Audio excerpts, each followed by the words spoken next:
All right, guys, you got this. Let's go. Gun right, triple E. Close, let's go. On one, on one. Ready? Ready.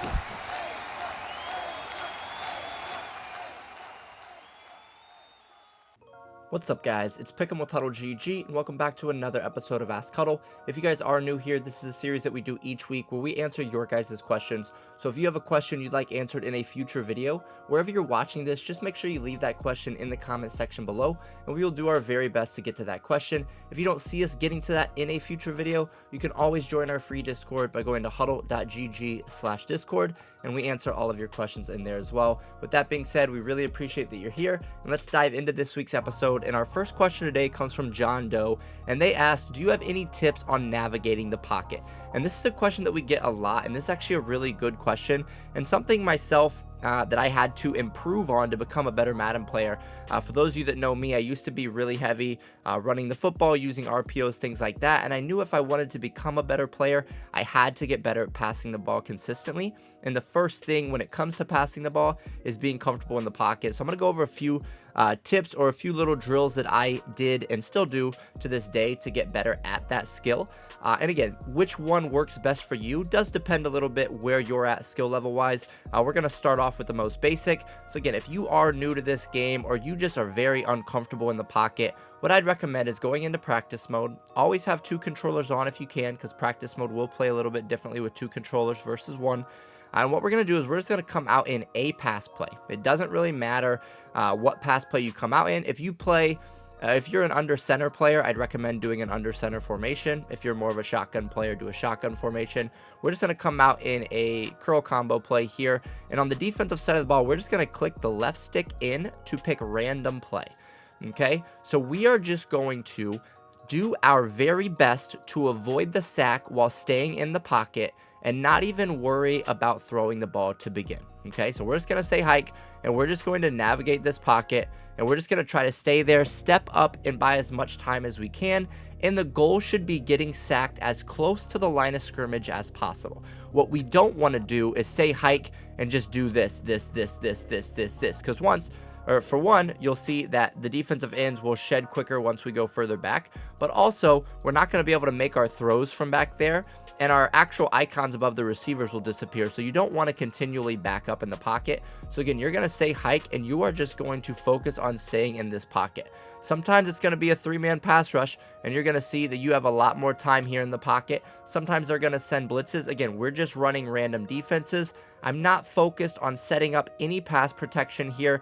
I'm just focused on realizing where the pressure is coming once I say hike, and using that knowledge to navigate the pocket. And again, trying to just buy as much time as we can. And like I said, trying to get sacked as close to that line of scrimmage as possible.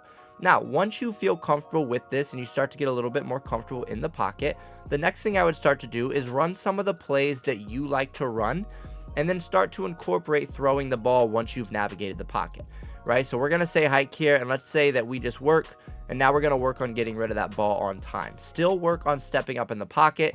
Don't back up too far, but now we're going to, again, focus on stepping up, making our throws, and making our appropriate reads based off the offense that we want to run.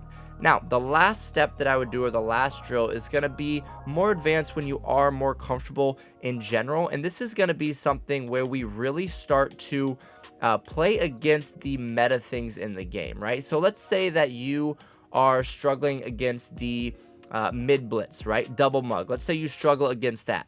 What we're going to do now is we're going to come out. We are going to block our players the way that we want to block this specific blitz. And then we are going to look at making our throws from there.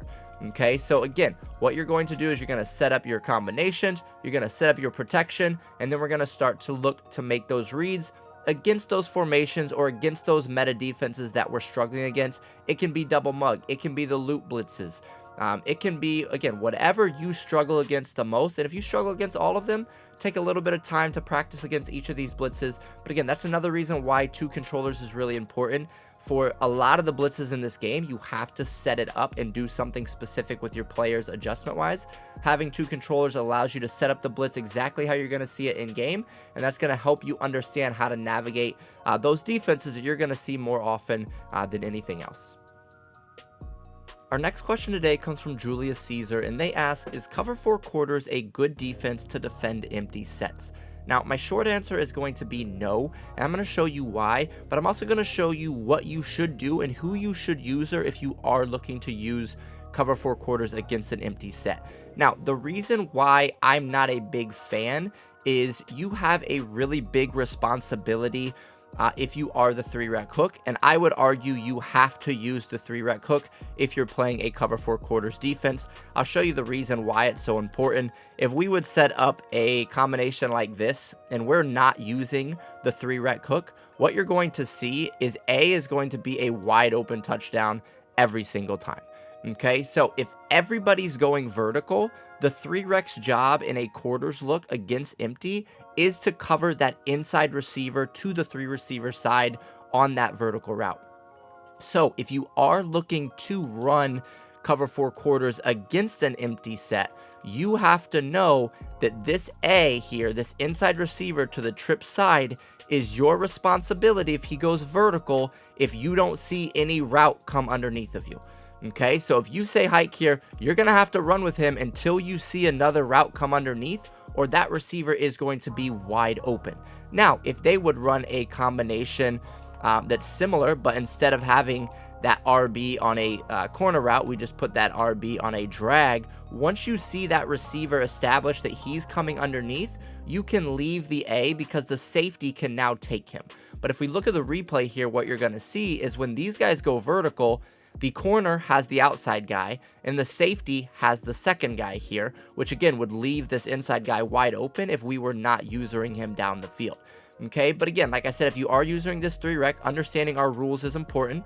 So we're going to start out covering this vertical. The second we see this come underneath, we can help out there underneath because we now know that our safety can help out with that inside receiver over the top. Our next question today comes from W. Ballard, and they ask, does zone shading work in match coverage? And this is actually a really good question to go with what we just talked about with understanding quarters against an empty set. And we can show really quickly how shading will affect match coverage. And essentially, it's going to cancel the traditional match coverage that you have on the play, right? So if we come out in a cover 4 quarters look here against this empty set, right? We said that if we would run something like this, with this concept here, the A is going to be wide open over the top, and we're going to be able to hit that for the easy touchdown time and time again. Now, what you're going to see is if we shade down or up, right? So if we shade down, you're going to see those quarter flats are going to turn to hard flats. This is essentially going to cancel the matching principles of this play. So if we would go to run this same concept here that we were just running to get that A open over the top, what you're going to see now is they're going to play a more traditional spot drop cover 4.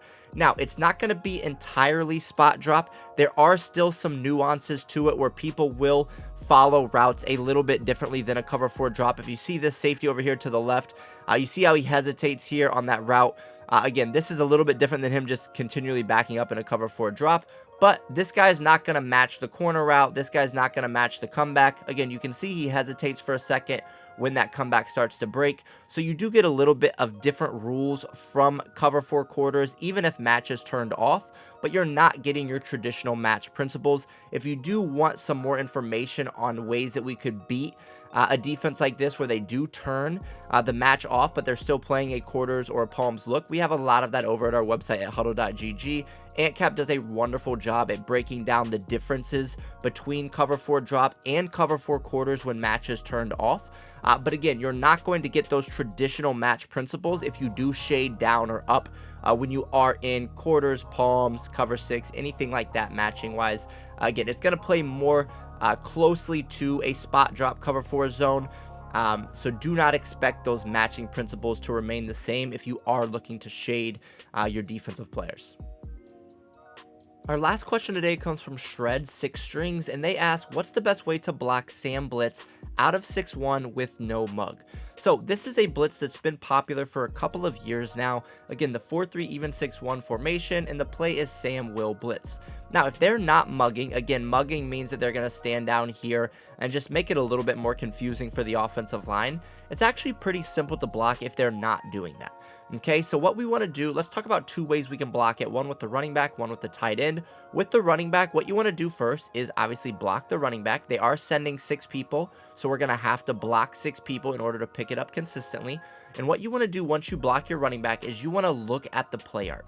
Okay, as long as your running back is blocking that edge linebacker, you don't have to do anything different here with the running back. This is a perfectly fine way to pick up this blitz. You can see we can sit here and we're going to have enough time to make our read down the field. Now, when they are sending pressures like this in these heavy cover 0 blitzes, you're still not going to have all day in the pocket, right? We talk about you still want to get rid of the ball fairly quickly, but what you're going to see is we do get a hat on a hat. And that's what we always talk about when it comes to picking up blitzes in this game. We need to get a blocker for every blitzer they are sending. You see here, we have just that, and we're going to be able to pick that up consistently.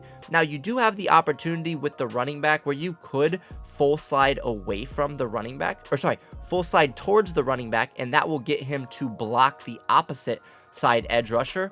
I don't personally recommend this because I don't like the running back going across my quarterback's face in order to pick up a blitz. But you can see here that if we do that, we still will get a hat on a hat, and we still will be able to pick that up. So again, that would be blocking the running back and full sliding towards him.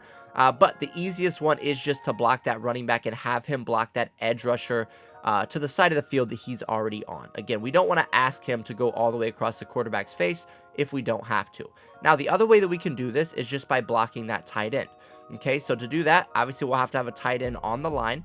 And if we block him, again, you want to look at your blocking play art. Just make sure that the tight end is assigned to that edge rusher to his side. Again, if they're not mugging, you're not going to have to do anything special when it comes to sliding your line or anything like that to pick up that edge guy and pick up the opposite edge guy as well. The line is going to automatically understand how to do that. So from here, again, we're just going to say hike, and you're going to see that we're going to have a hat on a hat, and that would give us all the time that we need to make that read down the field.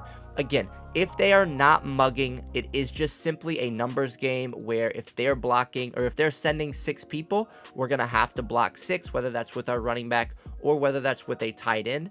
Now, if you do want, we do talk about if they are mugging in specific cover 0 blitzes back in one of our earlier Ask Huddle episodes, so you can definitely go back through those and check those out as well. But again, if they are not mugging, it's simply a numbers game. Make sure that you're blocking 6 people to pick up the 6 that they're sending.